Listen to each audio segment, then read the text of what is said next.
I tried for like 2 years straight to get all of us together. Yeah. The Vlad, Say Cheese, Academics. We was trying to do the whole No Jumper. All of us come together and do the award show.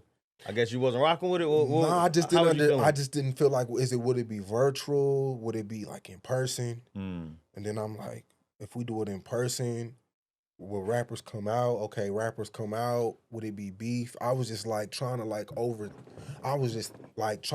visualize it in my head for real. I think the version of it that we kind of landed on that would be the simplest to pull off would basically just be like a series of podcasts with like the main hosts or whatever, and that we wouldn't do anything in real life, maybe build up to that over time, but just do like podcasts where we just discuss the categories that we wanted to do the top things for.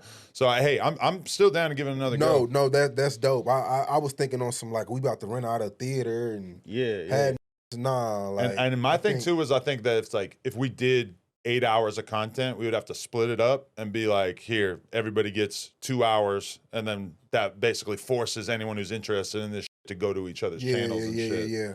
I think that would be dope. Yeah. So something we could still probably do in the Hell future. yeah, niggas. All right, then, man. Because that's one of the main initiatives that he really tried. I've been on it for the last 2 years. I'm like, this nigga Shawn don't be answering. Nah, he has been like every year at the end of the year. I always hit y'all in the group chat. Yeah, but I was just like, damn, like, and then but yeah, I think it's something that we would do like at the end of the year. Yeah. I'm down. Let's do it at the end of this year because Vlad still with it, Axe still with it. So I'm down. Yeah. All right, I got some questions. So top 5 hip hop media personalities of all time. All time? Yeah. Damn. What's the dude name that had the grill? He used to be in the street interviewing people. With the grill? Yeah, he used to be. Damn. You know who I'm talking about. From where? It used to be called On the Street. On the street? Hold on, let me see. Doesn't sound familiar. I mean, when you say right now or all time, the only question is like who was really great that's not doing it anymore, I guess. Damn, I would say most of the top hip-hop media personalities are still at it, unless you want to go back into history and you have to consider, I mean, like, you know, I used to watch Sway on MTV. Sway. I got all the respect for Sway, but it's hard for me to compare a Sway to Academics in this current world that we're in. Tigger. You know? I'm interested to see who he was looking at, who you molded yourself after. Big Tigger, Vlad. Gotta give Vlad his credit. That's who I was watching.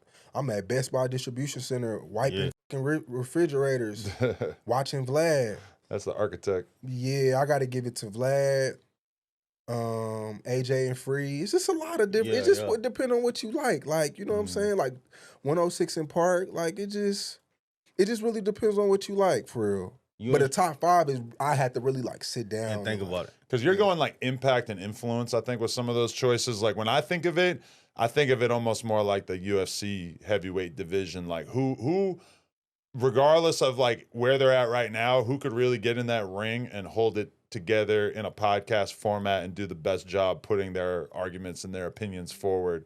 To me, a lot of the older dudes, like I just haven't seen them in that environment. So it's kind of hard for me to even think of them in that category. I don't know. Who's an interview that you missed out on that you wish that you... Kodak Black. Ooh. I was in LA and he was shooting a Plug song with Rich the Kid. Classic. Ooh. And I slept on Kodak. Like I always felt like I had enough time to get it. Yeah.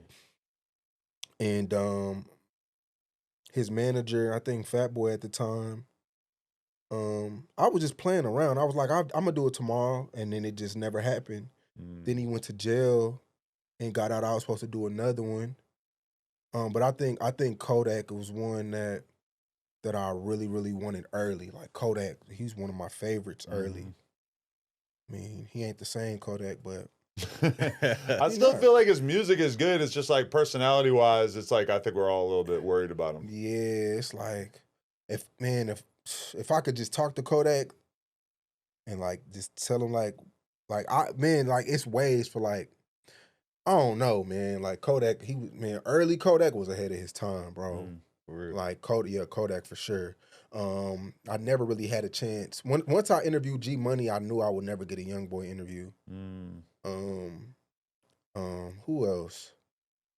Bobby Shmurda early. That would have been big. Yeah. We had drove all the way to New York, and something had happened.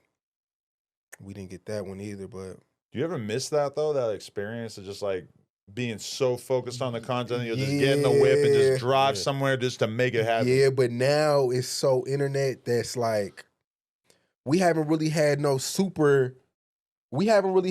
overnight sensations where you could just like I can't tell you an artist that like we haven't really had an artist like that in years, minute, bro. right? They get swooped up. They just had, because, yeah. You know, even like, all right, 6ix9ine, like him doing No Jumper was the biggest thing in the world to him. He begged me for like 6 months, and like I got it right before he really started popping off. But when I think about that now, there's so many platforms in New York that he would have gone and done, like if that was happening now. See what I'm saying? You know, but at that time, there wasn't really any like lit underground podcasts on the East Coast. Now there's a bunch for any kind of drill kid coming up or whatever. To be fair, 6ix9ine might have wanted the No Jumper look specifically because I think he was trying to kind of fit in that Lil Pump XXX Tentacion meta, you know? I mean, there haven't really been any... And that's before he went gangster, for the record. But see, there haven't really been no overnight sensations in the last... Yeah. Who's been the last overnight? There's haven't really been no... Yeah.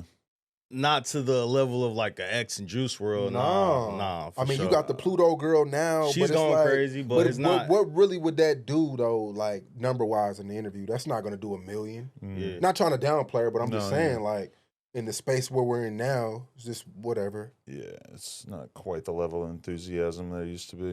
So it's like now people want the drug dealer stories, they want the hitman stories, the gangster stories. People don't really want the interview no more. And I'm not saying this from just my channel. I'm looking at Vlad. Vlad has went more older artists, more OGs. You went more porn star gangster route. No, I'm keeping it real. No, for real though. It's like a freak show. It's like a crazy world of all these different characters. You're just like Jerry Springer now. Yeah. Like, which is almost a shame because sometimes it takes the attention away from just interviews. Yeah. Because it's so hard not to pay attention to, he just dissed his hood on the podcast. Like you did. And that's all anybody's talking about this week. You did an interview that was dope. Let me give you did the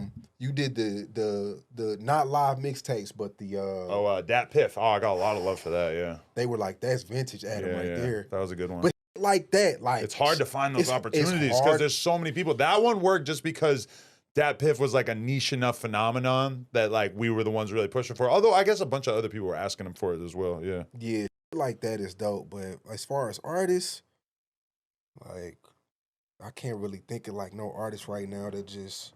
I mean, of course, bigger artists like a ESTG or somebody that a V's. Have you done V's? V's and ESTG. I might have done their first interviews, honestly, years ago.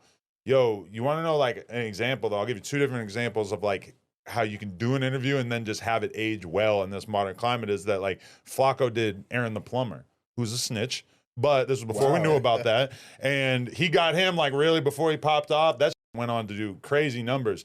And then Vlad got Roger Bonds, like who was like one of Diddy's security dudes, and it did whatever when it first came out, and that exploded, got like 3 million views once the Diddy cracked off. So it's like there's still stuff, but it's like think about how salacious the Diddy thing was. Yeah. Like he hit it out of the park with that one, but it's like there's not a lot of times where that happens. Yeah. Everything 420 really is the plug. They've got everything you need in one place. From top-tier glass to new strains and even mystery boxes with surprise gear, their app is smooth, they ship quick, and there are always discounts going on. Use code NOJUMPER at checkout.